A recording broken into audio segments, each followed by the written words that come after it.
अंता विधानसभा उपचुनाव में त्रिकोणीय मुकाबला, किसके सिर बंधेगा जीत का सेहरा। आदाब, मैं फारूक खान, संपादक इकरा पत्रिका। थार न्यूज इकरा पत्रिका के इस चैनल में आपका स्वागत है, आपका इस्तकबाल है। जैसा कि हमने इंट्रो में बताया है कि अंता में जो उपचुनाव हैं उसमें मुकाबला है वो पूरी तरह से त्रिकोणीय हो चुका है और इस त्रिकोणीय मुकाबले में किसके जीत का सेहरा बंधेगा, कौन सी पार्टी जीतेगी या निर्दलीय जीतेगा, इसी मुद्दे का ये एपिसोड है जिसे आप आखिर तक देखिए।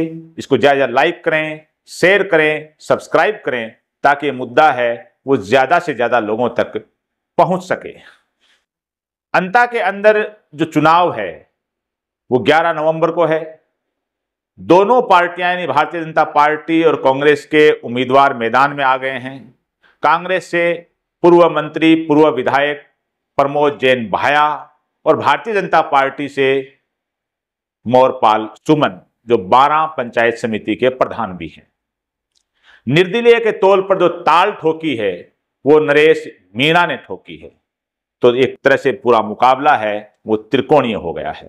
हमारे जो अंता से संबंधित जो पिछले एपिसोड आपने देखे हैं उसमें सब बताया है हमने कि गुढ़ा का और नरेश मीणा का जो मेल जोल है उससे क्या समीकरण बैठेंगे, कौन सी जाति के वोट क्या हैं, ये सारी मोटी मोटी बातें हमने पहले के एपिसोड में भी अंता के बारे में बताई हैं। आज के इस एपिसोड में कि 3 जो उम्मीदवार हैं, जो त्रिकोणीय मुकाबला हुआ है, इसमें कौन भारी पड़ेगा। तो जो प्रमोद जैन भाया हैं कांग्रेस के सिंबल पर, वो 3 बार विधायक रहे हैं। एक बार शुरुआत में निर्दलीय, उसके बाद 2008 में और 2018 में अंता सीट से वे कांग्रेस के सिंबल पर चुनाव जीते हैं। दोनों ही बार राजस्थान सरकार के अंदर, गहलोत सरकार के अंदर मंत्री रहे हैं। भारतीय जनता पार्टी ने नए उम्मीदवार को मैदान में उतारा है काफी मंथन करने के बाद, क्योंकि कांग्रेस ने पहले ही दिन अपना उम्मीदवार उतार दिया था। भारतीय जनता पार्टी ने जिस उम्मीदवार को उतारा है वो बताया यह जा रहा है कि पूर्व मुख्यमंत्री वसुंधरा राजे के करीबी कार्यकर्ता हैं, जमीन से जुड़े हुए हैं, बिल्कुल नए उम्मीदवार हैं, माली समुदाय से संबंधित हैं और माली समुदाय है वो अंता में बहुसंख्यक है, यानी वोट अच्छे खासे माली समुदाय के हैं। भारतीय जनता पार्टी ने जो उम्मीदवार उतारा है तो वसुंधरा राजे के जो करीबी कार्यकर्ता हैं, जमीन से जुड़े हुए हैं, वर्तमान में प्रधान हैं। और जब मोरपाल सुमन हैं उनको जो उम्मीदवार घोषित किया तो उन्होंने जो मीडिया से बातचीत में जो अपनी बात कही कि मैं एक किसान का बेटा हूं, गरीब का बेटा हूं और मैंने बाजार में नौकरी करी है, खेती करी है, मेरे पिताजी हाली रहे हैं यानी किसी के मजदूर रहे हैं, बिल्कुल जमीन से जुड़े हुए गरीब परिवार से वो अपने आप को बताया और ये बात सच भी है। तो उन्होंने जो कांग्रेस के उम्मीदवार के बारे में जो बताया, जाहिर सी बात है कांग्रेस के उम्मीदवार हैं प्रमोद जैन भाया, वो बहुत पैसे वाले हैं, 2 बार कैबिनेट मंत्री, 3 बार विधायक रहे हैं और पूरे क्षेत्र में उनकी भी पकड़ है। तो उन्होंने बताया कि मेरा मुकाबला है वो राजा और रंक वाला मुकाबला है, क्योंकि सामने प्रमोद जैन भाया हैं, वो एक धन्ना सेठ हैं और मैं गरीब आदमी हूं। ये उन्होंने मोरपाल सुमन ने मीडिया से बातचीत की उसमें बताया।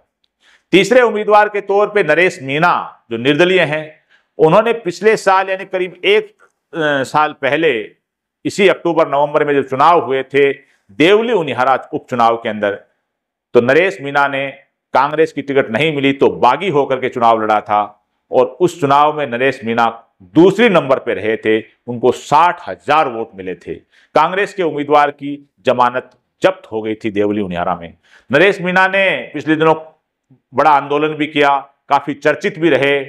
तो नरेश मीणा ने जो ताल ठोकी है और मीणा समुदाय के वोट हैं वो भी अच्छे खासे वोट अंता के अंदर हैं, यानी जो उनके वोट भी जो 30-35 हजार वहां बताए जा रहे हैं। मीणा समुदाय के, माली समुदाय के 40-42 हजार वोट बताए जा रहे हैं। बाकी कितने हैं हर समुदाय अपने अपने वोट है वो बताता है।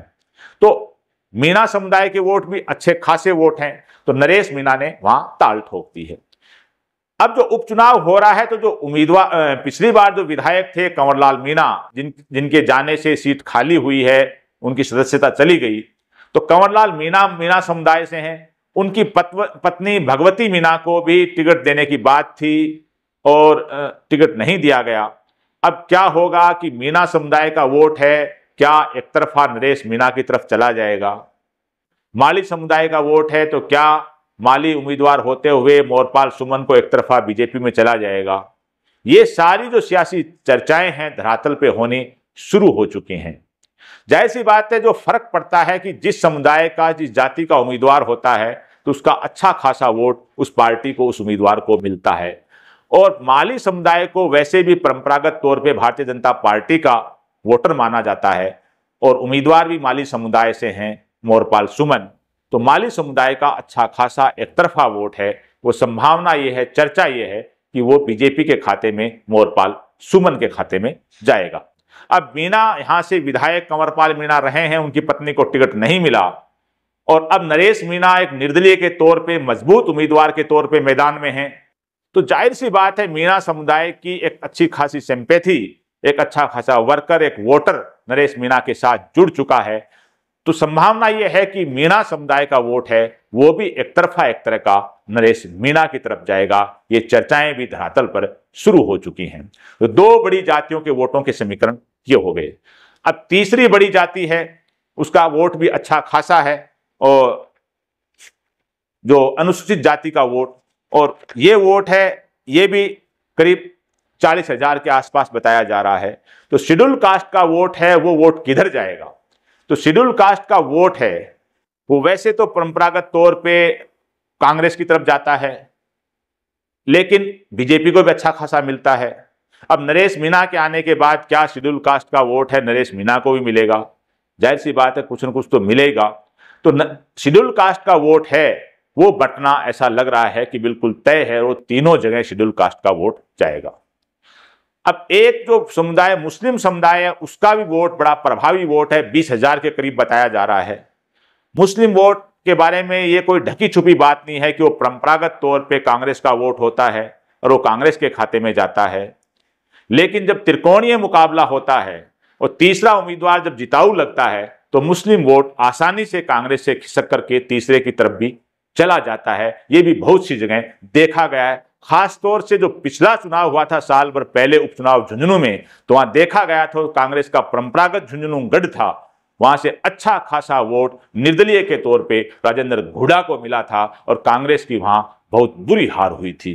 तो अगर यहां भी अगर यही होना है, क्योंकि राजेंद्र घुड़ा हैं वो नरेश मीणा के साथ लग चुके हैं, उसके चुनाव का सारा मैनेजमेंट देख रहे हैं, तो अगर झुंझुनू की तरह अगर अंता में भी मुस्लिम वोट है नरेश मीणा की तरफ शिफ्ट हो गया तो फिर कांग्रेस को इसका बड़ा नुकसान हो सकता है।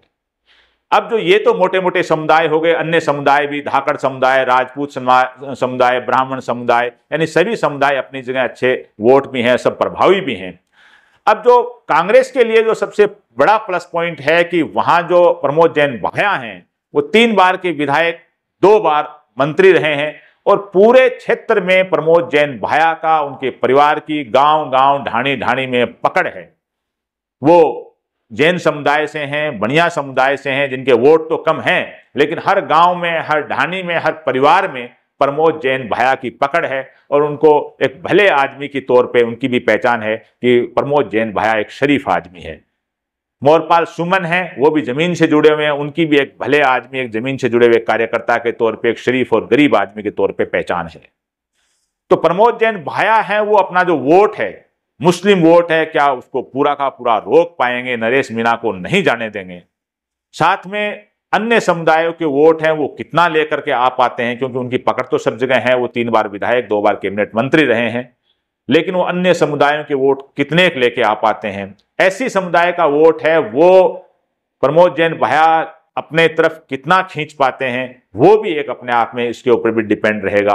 अगली सबसे बड़ी बात यह है कि सरकार है राजस्थान में भारतीय जनता पार्टी की है, तो उपचुनाव में ये बेनिफिट होता है कि जो भी सत्ताधारी पार्टी का उम्मीदवार है वो काम कराने के इनके वादे करता है, लोग देखते हैं इनकी सरकार है, जीतेंगे तो काम होगा। तो ये प्लस पॉइंट है वो बीजेपी की तरफ है, क्योंकि सरकार बीजेपी की है, कांग्रेस की नहीं है। तो इसका नुकसान भी प्रमोद जैन भाया को कहीं न कहीं होता साफ नजर आ रहा है। इसकी धरातल पर चर्चाएं भी हैं। अब जो बड़ी लड़ाई के तौर पे ये है कि जो भारतीय जनता पार्टी के उम्मीदवार हैं वो वसुंधरा राजे के कार्यकर्ता हैं, उनके करीबी लोगों में से हैं। तो वसुंधरा राजे के लिए भी एक तरह का प्रतिष्ठा का इश्यू है कि वो वहां से उसी इलाके से विधायक हैं। झालावाड़ 12 सीट से उनके बेटे सांसद हैं, लगातार 5वीं बार सांसद हैं। तो वसुंधरा राजे के लिए भी एक प्रतिष्ठा का इश्यू है कि वो हर हाल में मोरपाल सुमन को चुनाव जिताएं। अगर मोरपाल सुमन चुनाव हार जाते हैं तो ये चुनाव न सिर्फ भारतीय जनता पार्टी की हार माना जाएगा, न सिर्फ मोरपाल सुमन की हार माना जाएगा, ये सीधा सीधा वसुंधरा राजे की और उनके पुत्र हैं सांसद दुष्यंत सिंह की हार माना जाएगा। तो ये भी पूरा एक जोर लगेगा। इसके अलावा भारतीय जनता पार्टी के मुख्यमंत्री हैं, प्रदेश अध्यक्ष हैं, ये भी पूरा जोर लगाएंगे कि चुनाव जीता जाए, क्योंकि उनकी सरकार है। अगर सरकार रहते हुए भी अगर उपचुनाव हार जाती है पार्टी तो एक बड़ी शर्मिंदगी होती है। तो सत्ताधारी पार्टी के मुख्यमंत्री और प्रदेश अध्यक्ष और ये भी पूरा जोर लगाएंगे। तो ये बीजेपी की तरफ एक प्लस पॉइंट है। प्रमोद जैन भाया हैं, उनको अशोक गहलोत गुट का माना जाता है। अब वो कितना जोर लगता है, क्या नहीं लगता है, वो तो परिणाम आएंगे 14 नवंबर को, तब मालूम पड़ेगा। लेकिन प्रमोद जैन भाया के लिए जो प्लस पॉइंट है वो सिर्फ ये है कि उनका और उनके परिवार का पूरे अंताबारा क्षेत्र में गांव गांव, ढाणी ढाणी, परिवार परिवार उनका जुड़ाव है। उनको एक शरीफ आदमी माना जाता है, भला आदमी माना जाता है, लोगों की हेल्प करने वाला माना जाता है। ये जो उनकी छवि है, उस छवि के बल पे ही वो चुनाव जीत सकते हैं। लेकिन अगर वोटों का जो अगर ध्रुवीकरण हुआ, वोट बंट गए और जो प्रमोद जैन भाया का जो कास्ट में अच्छे खासे वोट थे वो बंट करके अगर नरेश मीणा की तरफ चले गए तो प्रमोद जैन भाया का कांग्रेस का गणित फेल हो सकता है। अब नरेश मीणा का है कि नरेश मीणा क्या चुनाव जीत सकते हैं? तो नरेश मीणा ने जो पिछली बार साल भर पहले देवली उनिहारा में दूसरे नंबर पर रहे और कांग्रेस की जमानत जब्त करवा दी, अगर उन्होंने चुनाव को अपना जमा दिया, जो अभी तक जमा हुआ उनका लग रहा है, और तमाम तर वोट जो बीजेपी विरोध का वोट उन्होंने इकट्ठा करके अपने खाते में डाल दिया, तो कोई बड़ी बात नहीं है कि नरेश मीणा हैं वो देवली उनिहारा की तरह बहुत बड़ा करिश्मा दिखा सकें। यानी अगर वो जीतें या जीते नहीं तो कम से कम वो वहां कांग्रेस को पानी पिला सकते हैं। और अगर उनके खिलाफ उनका जो संघर्ष है, क्योंकि नरेश मीणा पूरी तरह संघर्षशील युवा हैं और मुद्दों के लिए जूझते रहते हैं, और उनमें जो संघर्ष का जो मादा है उसको देख करके जो युवा वर्ग है, चाहे वो किसी भी कास्ट का हो, वो नरेश मीणा से जुड़ा हुआ है, जुड़ने की कोशिश करता है। और युवाओं में एक क्रेज है, खास करके जो जेन जी का जो माहौल चल रहा है सोशल मीडिया पे, कि जो छोटी उम्र के वोटर हैं 18, 20, 22, 25 साल के, उनमें क्रेज है नरेश मीणा का। और ये क्रेज अगर वोट अगर ईवीएम के अंदर बटन दबाने में अगर कामयाब हो गया तो फिर नरेश मीणा के भी जीत का सेहरा बन सकता है और नरेश मीणा निर्दलीय विधानसभा में पहुंच सकते हैं। क्या होगा परिणाम, वो 14 नवंबर को मतगणना के दिन मालूम होगा। हमारे आगे के एपिसोड आप देखते रहिए। आज का एपिसोड आपको कैसा लगा?